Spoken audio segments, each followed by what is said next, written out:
Saya share beberapa keprihatinan saya tentang pelayanan kaum muda. Saya pakai istilah yang lebih umum, pelayanan kaum muda. Teman-teman, beberapa keprihatinan saya adalah melihat bahwa gereja, pelayanan Kristen, persekutuan seringkali menjadi sangat-sangat terlambat mengantisipasi pelayanan kepada generasi ini. Memang ada hal yang tidak berubah. Kita yakin banget itu. Firman tidak berubah. Tetap orang butuh dengar khotbah. Orang butuh membaca, merenungkan firman. Tetapi kelihatannya bahwa gereja seringkali suka telat respon gitu ya. Itu kalau kayak nonton lawak gitu atau stand up comedy, ada nggak punya teman yang dia selalu tertawa setelah orang selesai ketawa? Kayak gitu gereja. Walaupun harus saya katakan bahwa tidak semua, tentu ada gereja-gereja yang sangat tanggap dengan perkembangan dan perubahan, tetapi nampaknya kita jadi orang-orang yang seringkali terlambat. Saya kadang-kadang bandingkan dengan sistem pendidikan. Sistem pendidikan, mungkin teman-teman yang kuliah di UNJ harusnya sih bisa berpikir lebih dalam tentang sistem pendidikan yang memang sudah terjadi perubahan. Saya ada dalam generasi SD-nya, SMP-nya kira-kira tahun 80-an. Ya? Jangan ketawa yang merasa muda ya. Jadi, apa itu belajar? Learning, apa itu belajar? Di masa saya belajar itu begini. Di kelas ada satu teman, atau biasanya ada guru, mendikte, lalu kami semua nulis. Itulah belajar. Apa itu belajar? Dia diktekan, persis apa yang dia diktekan kita harus tulis, nyalin. Sedikit ada kemajuan, mungkin ada gurunya agak malas, apa yang dia lakukan? Satu teman disuruh nyatet di papan. Bayangkan dia mencatat apa yang ada di buku cetak itu, yang waktu itu memang tidak semua kami punya buku cetak. Lalu kemudian kami semua ikut menyalin apa yang dia salin selama 2 jam pelajaran. Itulah belajar.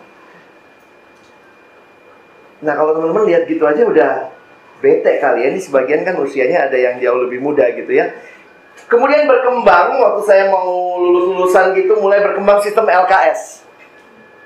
Jadi mulai ada lembar kerja siswa. Ya, lembar kerja itu beli buku lagi. Waktu itu orang tua marah-marah, mahal nih, beli lagi gitu ya. Terus LKS itu nggak bisa diturunin. Beda sama buku cetak. Karena LKS itu kan habis diisi kakaknya, adiknya nggak bisa ngisi lagi, beli lagi baru. Gurunya nggak mau tahu, pokoknya harus LKS kosong. Lalu kemudian berubah lagi sistemnya sampai kemudian kalau kita lihat lah, mungkin kalau saya kan waktu itu CBSA namanya ya, catat buku sampai habis. Kami namanya cara belajar siswa aktif. Jadi kalau lihat pendidikan di Indonesia aja berubah begitu rupa sampai nanti akhirnya teman-teman mungkin melihat KBK, lalu kurikulum yang sekarang begitu ya. Sekarang 2013 ya, KTSP dan segala macam. Ini ada pembaharuan cara pandang tentang belajar yang diserap begitu rupa bahkan oleh sistem pendidikan kita. KBK kan berbasiskan kompetensi. Makanya yang diukur bukan cuma taunya, tapi harus sampai bisa. Di generasi saya tidak ada yang namanya remet. Sekali jelek ujian, itulah hidup lo. Jadi nggak ada tuh, dikasih remet lagi. Sekarang gurunya ngejar-ngejar, remet nak gitu ya. Remedial itu demi membuat dia bisa kompeten, mampu. Karena itu yang diukur sekarang adalah kemampuannya. Makanya ujian praktek agama. Lucu juga ya. Agama dipraktekkan ya hidup ya aja gitu ya. Tapi sekarang ada ujian praktek agama.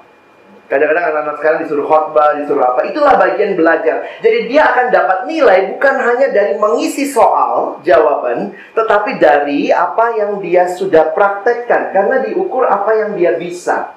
Kompetensi. Lebih jauh lagi nanti kalau sudah masuk sekarang sebenarnya banyak kurikulumnya banyak yang bilang, ini Pak bicara karakter sekarang ya. Yang memang seiring juga dengan apa yang sedang dicanangkan Presiden kita, bahwa ini bukan sekedar pendidikan pengetahuan, kompetensi, tapi juga lebih jauh lagi karakter. Oke lah, gereja, pelayanan Kristen, institusi Kristen dalam hal mendidik karakter, oke lah ya. Tapi bagi saya juga kita melihat bahwa ternyata pola pendidikan yang berubah itu, sementara gereja sekolah minggu dari 30-50 tahun lalu sampai hari ini sama modelnya. Satu bicara di depan, yang lain mendengar, nyanyi, Mehmet Awon pulang. Jadi akhirnya saya melihat apa yang menjadi pergumulan ketika gereja kehilangan anak muda, ketika gereja kehilangan generasi yang akan katanya meneruskan gereja, ataupun mereka datang tapi sangat pasif. Ada yang duduk kayak patung begitu ya. Saya lihat kenapa kayak patung, karena HP-nya dikumpul. Ada juga gereja yang HP dikumpul. Yang HP-nya nggak dikumpul, maka duduknya semua begini. Ini baru bicara soal sistem pendidikan dibandingkan dengan sistem gereja membina orang.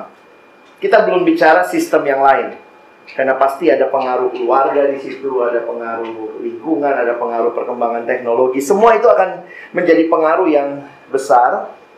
Dan saya pikir kita harusnya sebagai pelayan-pelayan kaum muda di berbagai tempat, mari berpikir mendalam, mari sharing resources, mari saling kolaborasi, karena kita nggak bisa lagi hanya melayani sendirian.